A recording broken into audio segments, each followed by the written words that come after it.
The wrist must be hooked inward. It's like you're cradling something in your arms. The wrist should be tucked in. Don't let your wrist flare out. Look, if I cock my wrist. What about the spin? Or even finding the contact point becomes difficult. So, our first point about the wrist, hook the wrist inward. Pause for a moment. You can take a screenshot. See, second point, he starts the hook shot. After rationalizing the hook, does the wrist come in? This range of motion alone isn't enough to generate a powerful right side spin hook shot. Right, let's think of another way. We adjust it with the fingers.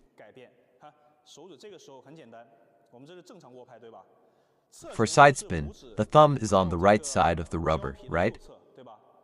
For the hook shot, it's the opposite. We move our thumb forward to the front left side of your rubber.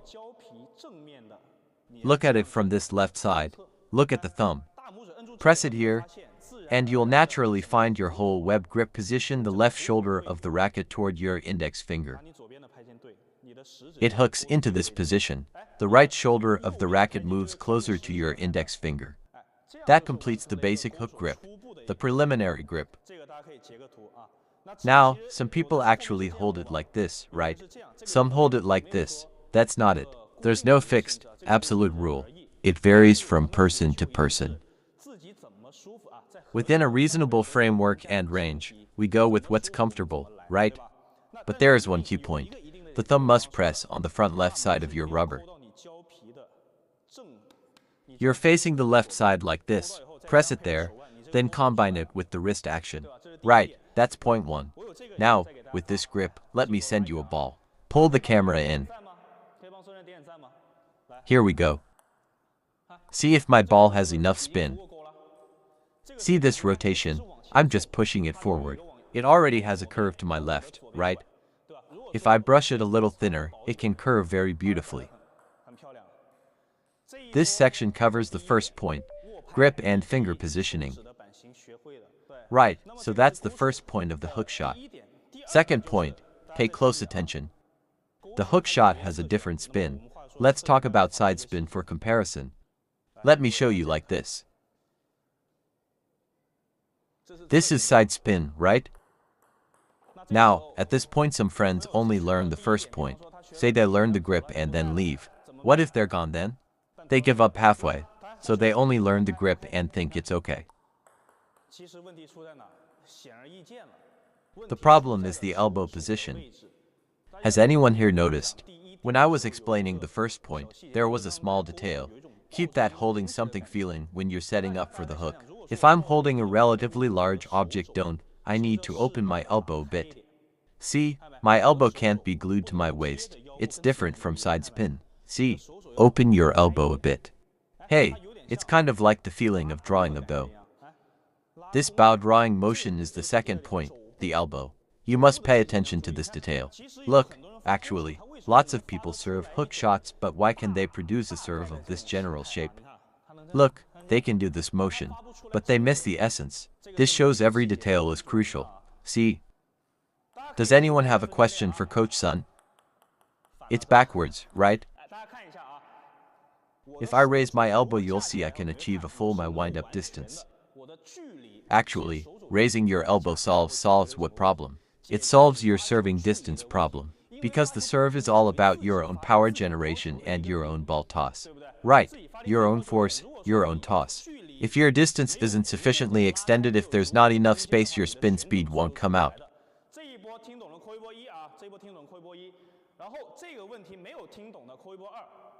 When I lift my elbow, you'll find, look, normally my hand is close like this. This distance is very short, right? You've got the hand motion down, you're using your waist hard. But see this. The power isn't connected.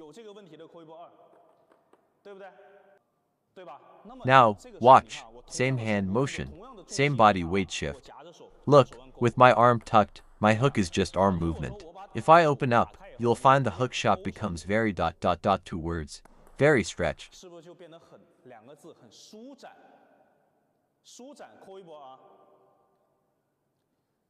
Look, same motion, but you free up your arm. After unlocking it, you see the whole backswing distance. You feel relieved. You can see your distance can widen, because you must remember all serves are not just from the forearm. Look, if I keep my arm tucked and use only my forearm to swing, do you feel any distance? Hey, this is a common misconception. Don't deny it.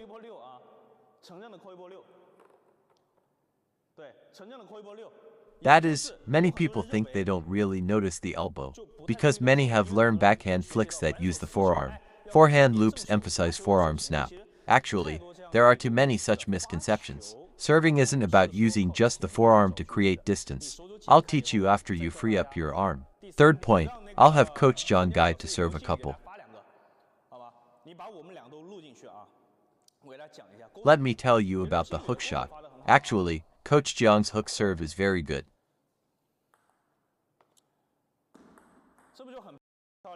See, but there are lots of including so-called coaches. A so-called coach might play well themselves, but they might not be able to teach it. They are teaching you to use the forearm. That's a wrong concept for the hook serve, because the serve itself has a very short inherent distance. Simple. Let me ask you, anatomically, what do you think is longer? The distance of your forearm, or your forearm plus upper arm, which one is longer? It must be the overall arm length, right? So why not free your elbow? Make your whole arm unit bigger. Use the arm together to execute the hook like this.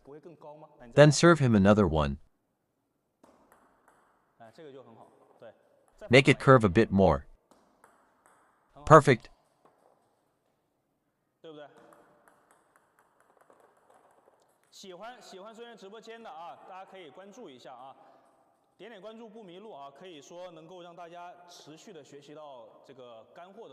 So the third point I just mentioned is about our what is the key point of the backswing. I just said we don't use just the forearm. We're not pulling with just the upper arm either. Let me be more specific now. If you pull with just the upper arm, you'll pull like this.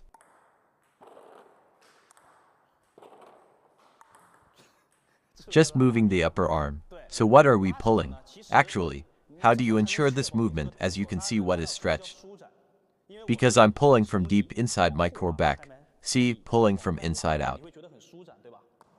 What if you just pull the upper arm?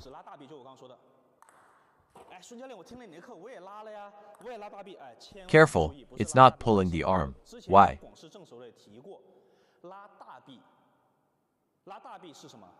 What's the function of the upper arm? The upper arm functions front to back. This function is not pulling the arm. Everyone, pay attention. The function is not pulling the arm. Hey, then what is this function? Your chest connects to your arm. That means your chest muscles are being stretched open. Your pectoral muscle this side of the chest stretches. You'll find your motion becomes stretched. It must be pulled from front to back.